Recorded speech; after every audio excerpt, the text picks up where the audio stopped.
दोस्तों नमस्कार, मैं संजय मग्गू और मौजूद हैं देश रोजाना के डिजिटल मीडिया मंच पर। दिल्ली विधानसभा चुनाव को लेकर के इस समय तमाम हलचल हैं, क्योंकि आज 2 तारीख है। कल चुनाव प्रचार बंद हो जाएगा शाम को 5 बजे, यानी कि लगभग 20, 21, 22 घंटे बाकी बच गए हैं चुनाव प्रचार के लिए। दिल्ली के चुनाव प्रचार में आज भारतीय जनता पार्टी ने अपनी पूरी ताकत लगाई। 265 से 250 से ज्यादा सांसद, केंद्रीय मंत्री, प्रदेशों के मुख्यमंत्री जो भाजपा शासित प्रदेश हैं उनके मुख्यमंत्री और इसके साथ साथ भाजपा के बड़े नेताओं ने, इनके साथ ही प्रधानमंत्री नरेंद्र मोदी ने, तमाम राजनेताओं ने आज दिल्ली की जनता के दरबार में दस्तक दी। दिल्ली के अंदर भारतीय जनता पार्टी की 65 से ज्यादा सभाएं हुई। कांग्रेस पार्टी ने भी अपना दमखम दिखाया, राहुल गांधी भी आए, प्रियंका गांधी ने भी रोड शो किया, अरविंद केजरीवाल ने अपनी पार्टी के प्रत्याशियों के लिए, उम्मीदवारों के लिए पसीना बहाया। यानी कि जो दिल्ली का चुनाव है इसको लेकर के तमाम राजनीतिक दलों ने अपनी तमाम जितनी भी कोशिश हो सकती है वो पूरी तरह से लगा रखी हैं, पूरी ताकत झोंक रखी है। दोस्तों, हरियाणा दिल्ली की राजनीति को काफी प्रभावित करता है, और खासकर क्योंकि अरविंद केजरीवाल हरियाणा के मूल निवासी हैं और उन्होंने हरियाणा पर ही आरोप लगा दिया विधानसभा चुनाव के, जब पीक पर चुनाव चल रहा था एक पिछले सप्ताह में। अरविंद केजरीवाल ने आरोप लगा दिया हरियाणा पर कि हरियाणा सरकार यमुना के पानी में जहर मिला रही है, जिसकी वजह से दिल्ली के अंदर सामूहिक नरसंहार हो सकता है। ये बात कही थी अरविंद केजरीवाल ने।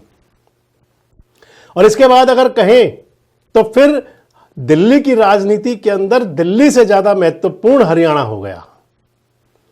और मैं आपसे इसी वीडियो में इसी बात के चर्चा में हूं कि हरियाणा की भूमिका कितनी बड़ी होने वाली है दिल्ली के चुनाव के अंदर।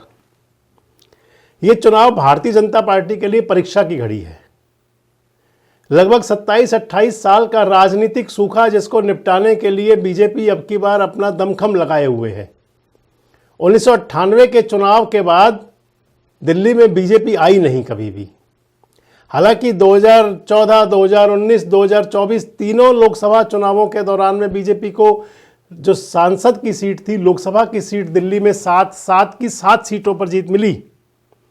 लेकिन विधानसभा चुनाव में 1993 में भारतीय जनता पार्टी की सरकार बनी थी।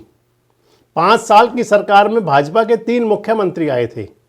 लेकिन उसके बाद 1998 से लेकर के 1998, 2003, 2008, 2013, 2015, 2020, 2025 ये जितने भी चुनाव हुए, किसी भी चुनाव में भारतीय जनता पार्टी की सरकार नहीं आ पाई, सत्ता में नहीं आ पाई। और स्थिति यहां तक पहुंच गई कि बीजेपी के 2015 के चुनाव में तो मात्र 3 विधायक आए, आम आदमी पार्टी के 67 विधायक हुए।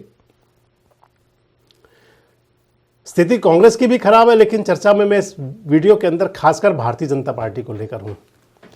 और आपको बता दें कि बीजेपी के लिए दिल्ली जरूरी है, इसलिए भारतीय जनता पार्टी ने अपनी पूरी ताल ठोक रखी है। आपको यह भी बता दें कि जिस प्रकार हरियाणा दिल्ली के चुनाव में मुद्दा बना है, हरियाणा से यमुना जल, हरियाणा का प्रदूषण, इन तमाम बातों को लेकर के अरविंद बाबू ने जैसे मुद्दे बनाए, ठीक उसी प्रकार से हरियाणा की भागीदारी बढ़ती गई। आज दिल्ली के चुनाव में देखें तो भले ही प्रधानमंत्री नरेंद्र मोदी, देखिए मोदी जी भाजपा का सबसे बड़ा चेहरा है, अमित शाह भाजपा के बड़े चेहरे हैं, लेकिन दिल्ली चुनाव में जिन पर दारोमदार है वो हरियाणा के नेताओं में मनोहर लाल खट्टर, भारत सरकार के मंत्री, हरियाणा के 2 बार के मुख्यमंत्री, नायब सिंह सैनी हरियाणा के मुख्यमंत्री, इनके साथ ही हरियाणा सरकार के तमाम वजीर, चाहे वो नायब सरकार के हैं और चाहे वो मोदी सरकार के हैं। कृष्णपाल गुर्जर अपना पसीना बहा रहे हैं। हरियाणा सरकार के मंत्रियों की बात करूं तो फिर अरविंद शर्मा दिल्ली में हैं, विपुल गोयल दिल्ली में हैं, राजेश नागर दिल्ली में हैं, गौरव गौतम दिल्ली में हैं, राव नरवीर सिंह दिल्ली में हैं, कृष्णलाल पंवार दिल्ली में हैं। ये सत्ताधारी नेता हैं सभी दिल्ली के अंदर, जो पूरी दस्तक दिए हुए हैं अपनी। लोकसभा के और राज्यसभा के सदस्य वो दिल्ली में हैं, पूर्व सांसद वो दिल्ली में हैं। और वैसे भी अगर कहें तो हरियाणा के अंदर क्योंकि भारतीय जनता पार्टी ने करिश्मा किया है, अगर गुजरात की बात दीगर कर दें, मध्य प्रदेश को छोड़ दें, क्योंकि हरियाणा एक ऐसा प्रदेश है जहां भारतीय जनता पार्टी कभी सहयोगी दल के रूप में हुआ करती थी। अगर अपने दम पर चुनाव लड़ती थी तो 1, 2, 3, 4 ऐसे विधायक मिला करते थे।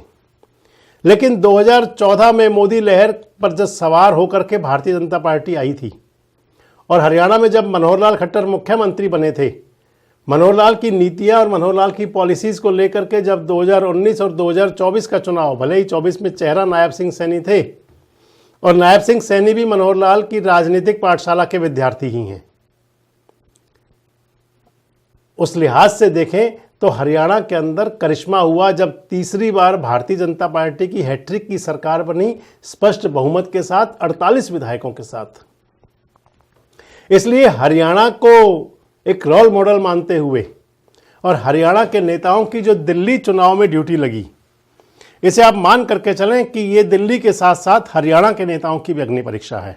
अगर कहें तो दिल्ली विधानसभा चुनाव के लिए जो भारतीय जनता पार्टी की ट्रिपल लेयर जो रणनीति है, उसके अंदर एक तरफ वो नेता हो गए जो अग्रणी दर्जे के हैं, उसके बाद में दूसरी श्रेणी में आ गए जो पूर्व सांसद, पूर्व विधायक, पार्टी के प्रदेश स्तर के पदाधिकारी, वो लोग हो गए, और तीसरे स्तर पर पार्टी के कार्यकर्ता, हरियाणा के कार्यकर्ता, खासकर फरीदाबाद के, गुरुग्राम के, बहादुरगढ़ के, जो आसपास लगते हुए दिल्ली के साथ लगते एरिया के बीजेपी के वर्कर्स हैं, उन्होंने जान ठोक रखी है। और अगर कहें तो फिर रणनीति जो है, रणनीतिकार जो हैं, वो मनोहर लाल हैं। किस प्रकार दिल्ली के अंदर करिश्मा किया जाए, किस प्रकार दिल्ली के अंदर भारतीय जनता पार्टी की वापसी हो और हरियाणा के नेताओं की ड्यूटियां किस हिसाब से लगाई जाएं। मेरी एक बड़े नेता से बात हो रही थी कल टेलीफोनिक, तो बता रहे थे कि क्योंकि राजनीति के कुशल खिलाड़ी हैं मनोहर लाल, और ऐसे खिलाड़ी हैं जो पर्दे पर आए बिना